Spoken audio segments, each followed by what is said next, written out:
Hello guys, welcome to my blog channel.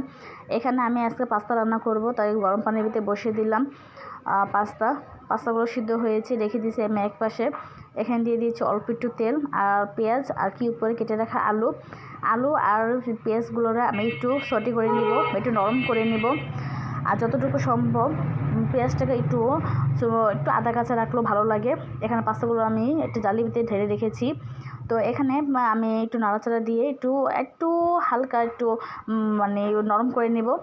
তারপরে এখানে দিয়ে দেবো কেটে রাখা কিউব করে রাখা মুরগির মাংস। এটা হচ্ছে যে ব্রয়লার মুরগি, সেই ব্রয়লার মুরগি সেই বুকের মাংসটা।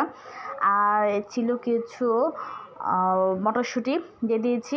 তো এখানে আমি দিয়ে দিয়েছি একটু মরিচের গুঁড়া দিলে একটু ভালো লাগে, তাই আমি মরিচের গুঁড়া দিয়েছিলাম, আবার সামান্য একটু হলুদ গুঁড়া দিয়েছিলাম। তারপর দিয়ে দিয়েছি টমেটোর সস। টমেটোটা আমাদের ফ্রিজে ছিল, এটা আমি নামিয়ে একটু ব্লেন্ডার করে নিয়েছি, বাস এটাই টমেটোর সস। আর এখানে আমি যে জালির ভিতরে রেখেছিলাম পাস্তাগুলো, তো সেগুলো ঢেলে দিয়ে দিয়েছি।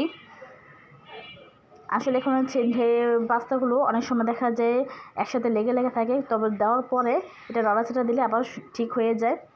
তো এখানে দিয়ে দিই 2 টুকরো কাঁচা মরিচ, যেহেতু আমি মরিচ দিয়েছি আর বাচ্চারা তো ঝাল খেতে পারবে না।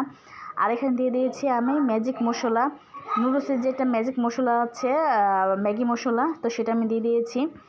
তারপর আমার হঠাৎ মনে পড়েছে যে আমি ডিম দিইনি, তো ডিমটা আমি এক পাশে করে ভেজে দিয়েছিলাম। তো যে লাস্ট ফাইনেশন এরকম হয়েছিল, তো খেতে খুব মজা হয়েছিল আলহামদুলিল্লাহ। তো আমি এটা মেনে নিয়েছি, সাথে কিছু নাস্তাও ছিল।